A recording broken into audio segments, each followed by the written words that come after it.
Hello hello hello everyone, कैसे हैं आप लोग। आई होप कि अच्छे होंगे, अच्छा कर रहे होंगे, अपनी फील्ड में कुछ कमाल करने लगे होंगे साइंस में। One of the most important question आपकी कोर्स बुक में जो गिवन है, one of the best quality question आपके सामने लेके आया हूँ। Question in text number 4 page number 216। ऐसा सेम क्वेश्चन आपको एनसीईआरटी एग्जाम्पलर में मिलेगा। ऐसा सेम क्वेश्चन आपको हर बोर्ड, कोई स्टेट बोर्ड हो इंडिया में, सीबीएसई बोर्ड, आईसीएसई बोर्ड, आप कहीं भी चल जाना, प्रीवियस ईयर क्वेश्चंस में मिलेगा। ये सेम क्वेश्चन आपको एनसीईआरटी एक्सरसाइज क्वेश्चंस में भी मिलेगा। इट मींस इससे इंपॉर्टेंट क्वेश्चन वापस तो नहीं बना पाया बनाने वाला। क्वेश्चन क्या है? क्वेश्चन है हाउ कैन थ्री रजिस्टर्स, तीन रजिस्टर्स गिवन है, कौन कौन से? 2 ohm, 3 ohm and 6 ohm, be connected to give a total resistance of. यानी आपको नेट रेजिस्टेंस गिवन है। नेट रेजिस्टेंस गिवन है, इसको आप ओवरऑल रेजिस्टेंस बोल सकते हैं, इक्विवेलेंट रेजिस्टेंस बोल सकते हैं, टोटल रेजिस्टेंस बोल सकते हैं, या नेट रेजिस्टेंस बोल सकते हैं। हम यहां पे नेट रेजिस्टेंस बोलेंगे क्योंकि बोलने में शॉर्ट है। Done done. Net resistance given है और इंडिविजुअल रेजिस्टेंसेस गिवन है। आपसे पूछा गया है सीरीज में लगाओगे कि पैरेलल में लगाओगे, कि दो को सीरीज एक को पैरेलल, दो को पैरेलल एक को सीरीज। समझ पा रहे हो? टोटल जो कॉम्बिनेशंस बनेंगे वो होंगे 8 कॉम्बिनेशंस। टोटल कॉम्बिनेशंस कितने होंगे? 8 कॉम्बिनेशंस। एक ट्रिक सिखा रहा हूं। नेट रेजिस्टेंस जो आपको गिवन है, जैसे बी पार्ट करवा रहा हूं पहले। नेट रेजिस्टेंस, अगर इंडिविजुअल रेजिस्टेंसेस जो यहां पे गिवन है, ये इंडिविजुअल रेजिस्टेंसेस होते हैं, उसको बोलते हैं नेट रेजिस्टेंस, जो फाइनल निकालने वाले हैं। आप ध्यान से सुनना ट्रिक। अगर नेट रेजिस्टेंस तीनों जितने भी इंडिविजुअल रेजिस्टेंसेस हैं उससे कम है, मतलब पक्का तीनों पैरेलल में लगाने हैं। चेक करते हैं। अगर यहां बी वाला पार्ट देखो तो 1 2 से भी कम होता है क्या? 3 से भी कम है और 6 से भी कम है, तीनों से कम है ना, मतलब पक्का तीनों को पैरेलल में लगा लो, यू विल गेट 1। चेक करके देख लो, 1/r equivalent is equals to 1/2 plus 1/3 plus 1/6। Parallel का फॉर्मूला लगा रहे हैं हम लोग। करो देखें, 2 3 6 का एलसीएम है 6। यहाँ पे क्या आ जाएगा? 3, यहाँ पे 2 और यहाँ पे 1। What you will gate? You will gate 6/6, that is 1/1। Reciprocal भी कर लोगे तो आर इक्विवेलेंट कितना आ गया? 1। ये नहीं, पहली ट्रिक क्या हुई? पहली ट्रिक, अगर तीनों रेजिस्टेंसेस से छोटी वैल्यू मिल रही है आपको रिजल्ट में, मतलब सबको पैरेलल में लगा दो। और एक और इसका सी पार्ट में बना देता हूं, बुक में तो नहीं है, सब ट्रिक पूरी करने के लिए। सपोज यहां पे लिखा हुआ होता 11 ओम, मतलब अब आपका जो रेजिस्टेंस है वो तीनों रेजिस्टेंस, नेट रेजिस्टेंस वो तीनों रेजिस्टेंसेस से बड़ा है। जैसे 11 2 से भी बड़ा होता है क्या? 3 से भी बड़ा होता है और 6 से भी बड़ा होता है। अगर छोटा था तो आपको पैरेलल में लगाना था। किस में लगाना था? पैरेलल में। और अगर तीनों से बड़ा है तो किस में लगाना है आपको? सीरीज में लगाना है। तो किस में लगाना है आपको? सीरीज में। चेक करो सीरीज में लगा के। सीरीज में लगाओ, आर इक्विवेलेंट किसके इक्वल आ जाएगा? 2 + 3 + 6 इज इक्वल्स टू 11। मतलब सही है, आप सही कर रहे हो। कहने का मतलब इजी लैंग्वेज में ये है कि आपने सीरीज और पैरेलल, तीनों सीरीज तीनों पैरेलल तो सीख लिए। अब बचा क्या? अब बचा 4। अब 4 आप जो है वो सीधे सीधे ट्रिक से नहीं निकाल सकते, आपको गेम खेलना पड़ेगा। और गेम क्या होगा? गेम होगा R1, R2 और R3। 6 कॉम्बिनेशंस, दो तो हो गए, तीनों सीरीज तीनों पैरेलल। अब बचे हुए 6 कॉम्बिनेशंस देखना क्या है। 6 कॉम्बिनेशन है कि R1 R2 को लगाओ सीरीज में। R1 R2 को किस में लगाओगे? सीरीज में।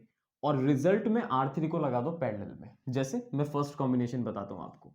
R1 R2 तो हो गए सीरीज में, ये नहीं ऐसा कुछ। R1 R2 और इनको किस में लगाओगे? इनको लगाओगे पैरेलल में R3 के साथ। पहला कॉम्बिनेशन तो ये बन गया, बना भाई R1 R2 सीरीज में और R3 के साथ पैरेलल में। सेकंड कॉम्बिनेशन क्या बनेगा? सेकंड कॉम्बिनेशन बनेगा R1 और ऐसा बना लो, R2 R3 तो किसमें? सीरीज में। और R1 किसमें? पैरेलल में। यानी ऐसा बन जाएगा R2 और R3 तो किसमें हो गए? सीरीज में। और R1 किसमें हो गया इनके साथ? पैरेलल में। थर्ड कॉम्बिनेशन, R1 R3 किसमें है? सीरीज में। और R2 किसके साथ हो गया? पैरेलल में हो गया। करो, R1 और R3 तो किसमें हो गए? सीरीज में हो गए क्या? और इनके साथ R2 कैसा हो गया? पैरेलल में। और ये 3 कॉम्बिनेशंस और बनेंगे। अभी थर्ड हो गया ना, फोर्थ कॉम्बिनेशन क्या होगा? इस बार R1 R2 को लो पैरेलल में। किस में लोगे? पैरेलल में। R1 R2 पैरेलल, कुछ कुछ ऐसा सीन बनेगा कि देखो R1 और R2 ये किस में है? पैरेलल कॉम्बिनेशन में है। और पैरेलल कॉम्बिनेशन के बाद में ये किसके साथ जाएंगे सीरीज में?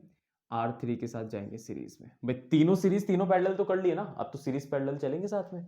ये कॉम्बिनेशन हो सकता है कि R1 R2 तो ले लिए पैरेलल में, R3 के साथ ले लिया सीरीज। फिफ्थ क्या हो सकता है? R2 R3 को किस में ले लो? पैरेलल में। यानी ये R2 ये R3 किस में आ गए? पैरेलल में। और इसको किसके साथ ले लोगे? सीरीज के R2 R3 हो गया ना, तो R1 के साथ देखो ना यार, R2 R3 पैरेलल, तो R1 के साथ सीरीज, ये R1, ये सीरीज कॉम्बिनेशन। सिक्स्थ देखो क्या होगा? सिक्स्थ हो जाएगा इस बार R1 R3 को ले लो पैरेलल में, और R2 हो जाएगा सीरीज। R1 R3 पैरेलल में, और R1 हो जाएगा R1 R3 पैरेलल में, तो R2 हो जाएगा सीरीज। ये तो बचा, देखो देखें, अरे खुद भी दिमाग लगा सकते हो अब तो। अब करना क्या है? करना है सारे परम्यूटेशन कॉम्बिनेशन को फॉलो, इसके अलावा और कोई ट्रिक नहीं है। ढूंढ लेना, मिल जाए तो बता देना। R1 सपोज एक बार के लिए आपके लिए हो गया 2, R2 हो गया 3, और R3 हो गया 6। 2 ओम, 3 ओम और 6 ओम। इसमें लगा के देखो, देखें डायरेक्ट डायरेक्ट लगा के देखते हैं। 2 और यहां लगाओ 3, कितना बन जाएगा? 2 + 5 2 + 3 5। 5 और 6 को जब पैरेलल में लगाओगे तो क्या बन जाएगा? 5 + 6 को पैरेलल में लगाओ, 5 6 30/11। 30/11 आंसर है क्या? नहीं, मतलब ये कॉम्बिनेशन से नहीं होगा काम। इसमें लगा के देखो, R2 और R3 को सीरीज में, यानी 3 + 6 कितने हो जाएंगे? 9, और 9 और 2 को पैरेलल में लगाओ, 9 × 2/9 + 2 यानी 11, यानी बन रहा है 18/11। नहीं, ये भी आंसर नहीं है, मतलब ये कॉम्बिनेशन भी गलत है। अब ये लगाओ R1 R3 सीरीज में, R1 R3 सीरीज में, यानी 2 और 6 कितने हो गए? 8, तो 8 × 3/8 + 3 करके देखो कितना आ रहा है? 24/11। नहीं, ये भी आंसर नहीं है, मतलब ये वाला कॉम्बिनेशन से भी काम चलेगा नहीं। फोर्थ पे आओ। फोर्थ क्या है? R1 R2 को किस में लगाना है? पैरेलल में। लगा के देखो, R1 R2 को पैरेलल में लगाओ, 2 और 3, यू विल गेट 2 3 6/5। और प्लस क्या करना है? प्लस करना है R3, दैट इज 6। इसको सम करो, क्या आ रहा है? ओहो, 5 और ऊपर आ जाएगा 5 6 30 + 6 36/5। अरे इसमें भी आंसर नहीं है। करते रहो करते रहो, आपको 4 लाना है, देखें कैसे आएगा। R2 R3 और R1, R2 R3 को किस में लगाना है आपको? पैरेलल में। ये रहा R2 R3 लगाओ, 3 × 6/9 कितना आ रहा है? 3 1 3 3 3 1 3 2 2, और 2 को और 2 को पैरेलल, देखो ये आ गया, ये आ गया आपका आंसर, ये है आपका आंसर। R2 R3 को किस में लगाना है? पैरेलल में। R2 R3 को पैरेलल में, मतलब इन दोनों को लगाओ पैरेलल में, जो भी आंसर आएगा उसको R1 के साथ लगाओ सीरीज में, आपको आंसर मिल गया। यही तरीका है और नहीं है, मानो मेरी बात, ठीक है ना? जो है आपको बेस्ट चीज दी जा रही है यहाँ पे, इसके अलावा नहीं मिलेगा।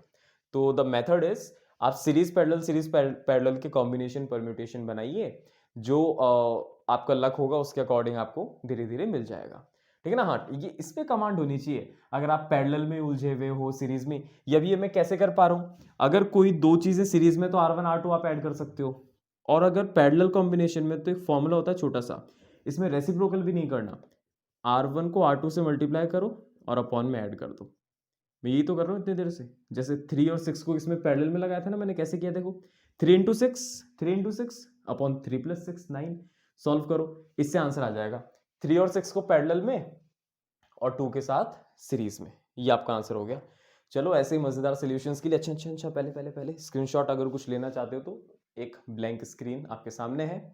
ऐसे ही मजेदार सॉल्यूशंस के लिए हंसते रहिए, मुस्कुराते रहिए, हमारे चैनल के साथ बने रहिए। अपना और अपनों का ख्याल रखिए, पढ़ते रहिए science. Thank you so much.